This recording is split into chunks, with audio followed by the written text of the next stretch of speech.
Olá a todos, hoje vamos analisar o argumento cosmológico, também conhecido como o argumento da causa primeira ou argumento causal. Este é um famoso argumento formulado inicialmente, entre outros, por Tomás de Aquino e visa provar que o Deus teísta existe.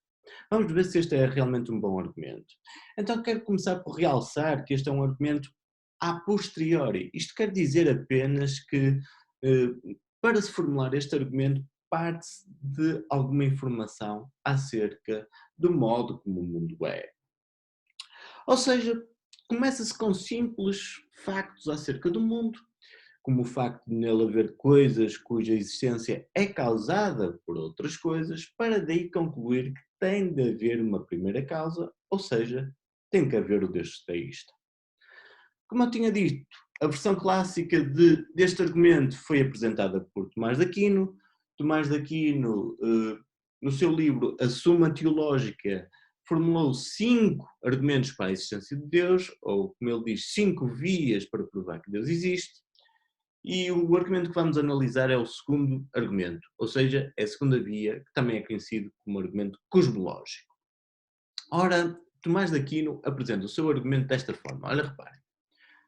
A segunda via provém da noção de causa. Encontramos, de facto, que há uma ordem de causas no mundo.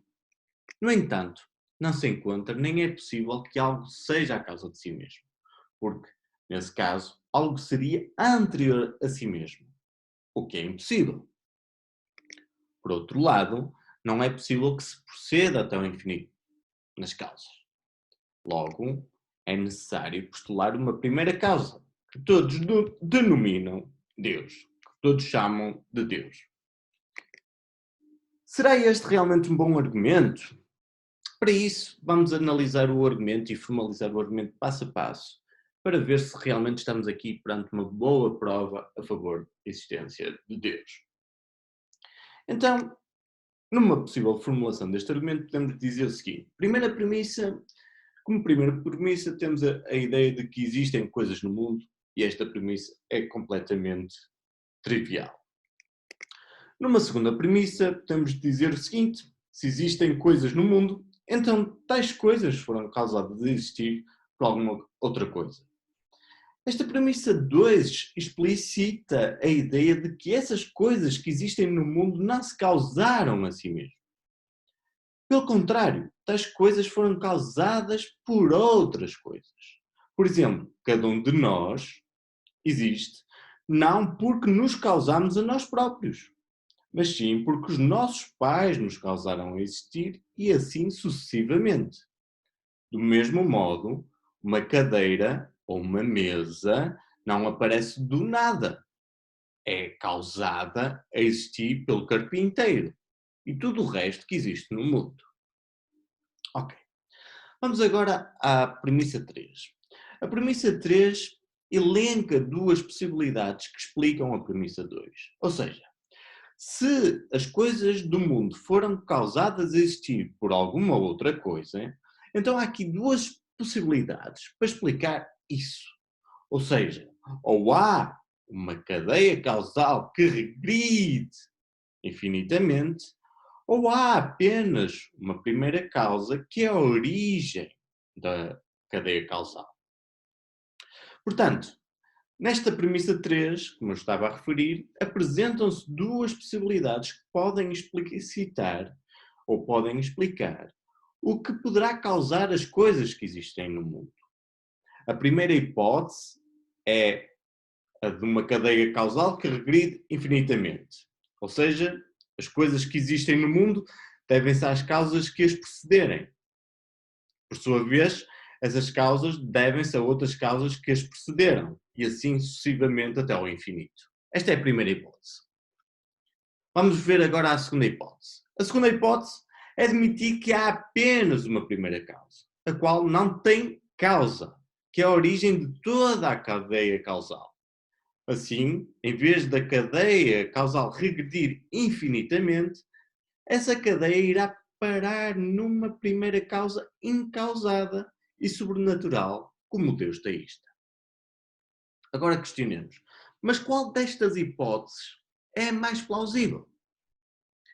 De acordo com Tomás de Aquino, a hipótese que não é plausível é a seguinte, ou seja, e isto é a premissa 4, a última premissa, mas não há uma cadeia causal que regride infinitamente. Ou seja, na premissa 4 afirma-se que a hipótese de uma regressão ao infinito na cadeia das causas não é plausível.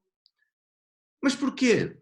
Pois, diz-nos Tomás de Aquino, se a regressão das causas fosse infinita, então não haveria nada no seu início que desse origem à própria cadeia causal, que deu origem a tudo o que temos hoje. Ou seja, se tirarmos a primeira causa, deixa de existir tudo o que existe. Para ilustrar esta ideia, podemos estabelecer aqui uma analogia. Nós existimos porque os nossos pais nos causaram.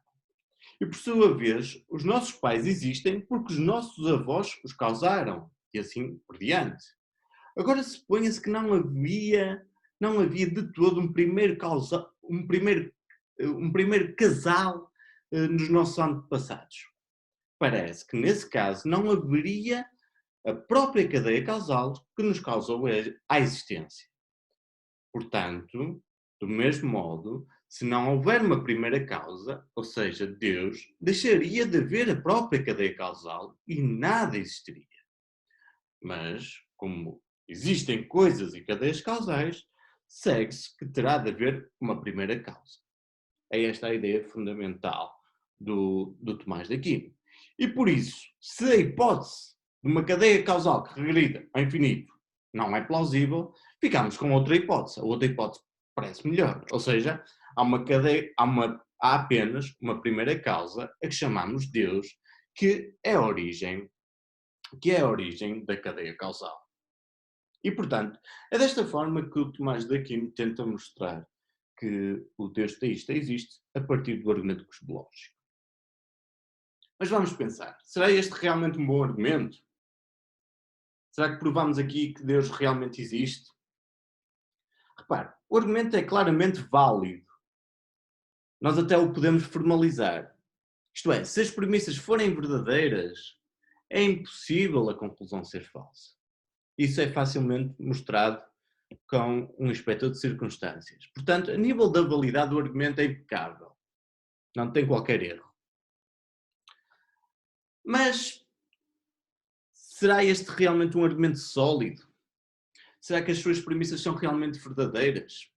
E para ajudar a pensar nisso, podemos apresentar aqui algumas objeções.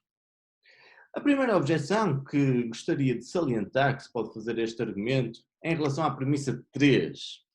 Porque a premissa 3 parece cometer aqui uma falácia do falso dilema. Isto porquê? Pois apresenta apenas duas opções para explicar as coisas que existem no mundo, quando podemos pensar em muitas mais opções. Ou mais possibilidades. Ou seja, além da opção da cadeia de regressão infinita e da opção de haver apenas uma primeira causa, podemos questionar o seguinte: por que razão não se poderá ter também em consideração a opção de haver várias primeiras causas diferentes? Por que razão é que não poderia haver diferentes primeiras causas? Ou várias primeiras causas? Assim, se isto fosse o caso, a conclusão 5 já não seria que há apenas uma primeira causa, pois se Tomás de Aquino queria concluir que há apenas uma primeira causa, ele teria de excluir esta possibilidade de haver várias primeiras causas. Portanto, podemos dizer que este argumento seria incompleto, porque Tomás de Aquino não considera todas as possibilidades que estariam em cima da mesa. Outra forma de criticar este argumento seria em relação à premissa 4. A premissa 4 diz que não pode haver uma cadeia causal que regride infinitamente. Isto porquê? O Tomás de Aquino argumenta que se não existir uma primeira causa, também não existe qualquer cadeia causal e nada existiria, como eu disse anteriormente. ou seja, deixaria de haver tudo o que é causado por essa causa primeira. Por isso, conclui que as cadeias causais não podem regredir infinitamente, como estamos aqui a ler na premissa 4. Mas nós podemos questionar isto, nós podemos questionar esta premissa. Porque há aqui um problema, porque, por definição, uma cadeia causal que regride infinitamente não tem uma primeira causa. Portanto, é falso, por definição, que se retirarmos a primeira causa, ou seja, se esta causa não existir, a cadeia causal infinita e tudo o que existe no mundo deixaria de existir. Portanto, podemos fazer sentido à noção de uma cadeia causal infinita. E dessa forma, o argumento de Tomás de Aquino também não seria vão por este motivo. Uma última crítica que podemos fazer a este argumento é em relação à conclusão. Porque o Tomás de Aquino não quer apenas concluir que há uma primeira causa, mas que essa primeira causa tem os atributos do Deus teísta. Mas nós podemos questionar, será que com este tipo de argumento, com estas premissas, será que nos permite concluir que há um Deus sumamente bom? Será que este argumento nos permite concluir que Deus sabe tudo e que é moralmente perfeito? Parece que não. Ou seja, parece que a conclusão visa estabelecer algo mais forte do que aquilo que as premissas estabelecem. E também, por esse motivo, podemos questionar a força deste tipo de argumentação. Agora deixo aqui um desafio. Serão estas objeções realmente boas? É possível encontrar aqui uma formulação do argumento que permita contornar estas objeções?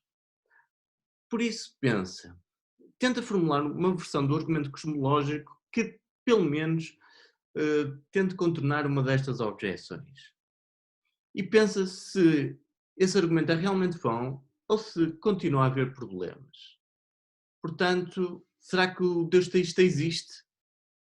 Vamos analisar melhor e continuar a pensar nisso.